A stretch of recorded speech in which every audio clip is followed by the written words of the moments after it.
I didn't believe in anything supernatural.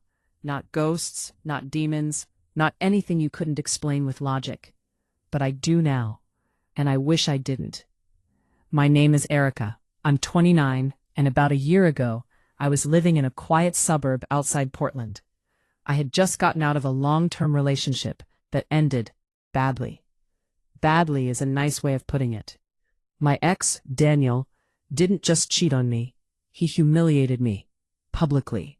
He twisted the story so well that for a while, even our mutual friends believed I was the problem. I lost more than a relationship. I lost my circle, my routine, my sense of stability. And for months I did nothing about it. I tried to move on. I really did. I focused on work, went to therapy, stayed off social media. But every now and then, I'd hear something about him. How he was doing great. How he was already seeing someone new. How he told people I was unstable. That word stuck with me. Unstable. It made something inside me snap.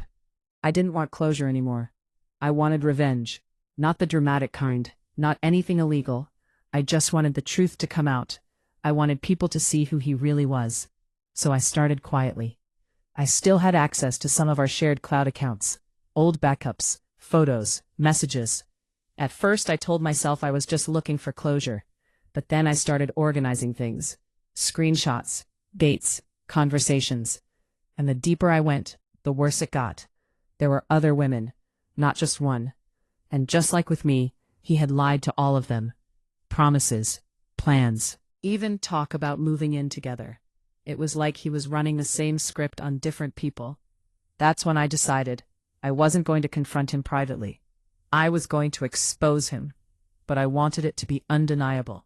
So I spent weeks building a timeline, cross-checking everything, making sure there were no gaps, no loopholes. I even reached out to one of the women. Her name was Lila. I didn't tell her everything at first.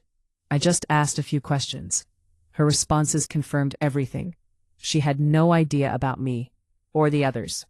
When I finally told her the truth, she didn't get angry at me. She got quiet, and then she said something that stuck with me. He does this. He makes you feel like you're the only one, until you're not. That was the moment I knew I wasn't overreacting. I wasn't unstable. I was right, and I was going to prove it. The plan came together slowly.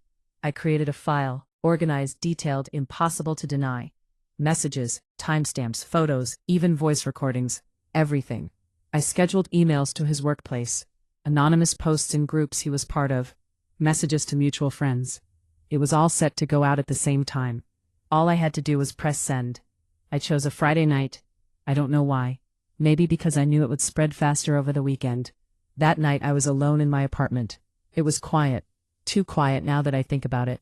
I remember sitting at my desk, staring at my laptop, my finger hovering over the trackpad.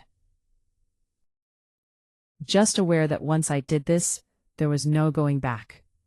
So I took a deep breath, and I clicked.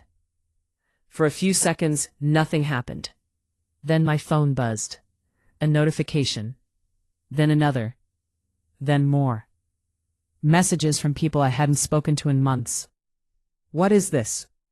Is this real? Did you send this? I didn't respond. I just sat there watching it unfold. It was working. Exactly how I planned. But then, something strange happened. My laptop screen flickered. Just once. I frowned, thinking maybe it was my internet. But then it flickered again, and again. The lights in my apartment dimmed slightly, just dim, like the power was being drained. I looked around, suddenly uneasy. That's when I heard it, a soft sound, behind me, like a chair moving. I turned quickly. Nothing. My living room was empty. I let out a breath, trying to calm myself. "You're just on edge," I whispered. "Nothing's wrong." I turned back to my laptop and froze, because the document I had created was open again, but I hadn't opened it, and lines were being added, typing, on their own. My heart started pounding. I watched, unable to move, as words appeared on the screen. Confessions, details, things I hadn't written, things I didn't even know. I slammed the laptop shut. The room went silent, completely silent. For a few seconds, I just sat there, breathing hard. Then my phone buzzed again. I picked it up with shaking hands. More messages, but these weren't questions anymore. They were reactions. Erica, this is insane. How did you find all this? There's stuff here no one knew. I felt cold, because I knew one thing for sure. I didn't write those parts. I slowly opened my laptop again. The document was still there. Longer now. Much longer. I scrolled through it, my hands trembling. There were entire sections I had never seen before. Detailed accounts of things Daniel had done. Not just cheating. Worse. Manipulation. Lies. Things that crossed lines I didn't even realize he was capable of. And then I saw something that made my stomach drop. A conversation, a transcript, between Daniel and someone saved as E. I stared at it, confused. E. That wasn't me. The messages were strange, not romantic, not casual, just wrong. Daniel, you said no one would find out. E. They won't, not unless you forget. Daniel, forget what? E. What you owe. I felt a chill run through me. I had never seen this before. I didn't even know who E was. But the more I read, the more it felt off. Like the conversation wasn't normal. Like it wasn't even entirely human. I closed the laptop again. Hard. This isn't real, I said out loud. It can't be. But deep down, I wasn't so sure. That night I'd barely slept. Every sound in my apartment felt amplified. Every shadow looked wrong. At one point I thought I heard footsteps. Slow, deliberate, right outside my bedroom door. I stayed completely still, barely breathing, listening. The footsteps stopped, right at my door. And then, nothing. No knocking, no movement. Just silence. I didn't open the door. I couldn't. The next morning, everything seemed normal. Too normal. Sunlight coming through the windows. The usual sounds from outside.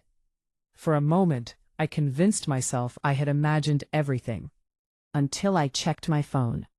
Daniel had been completely exposed. Not just by me. By everything that had been added. People were sharing it, talking about it, reacting. And then I saw the final message. From Daniel. Posted publicly.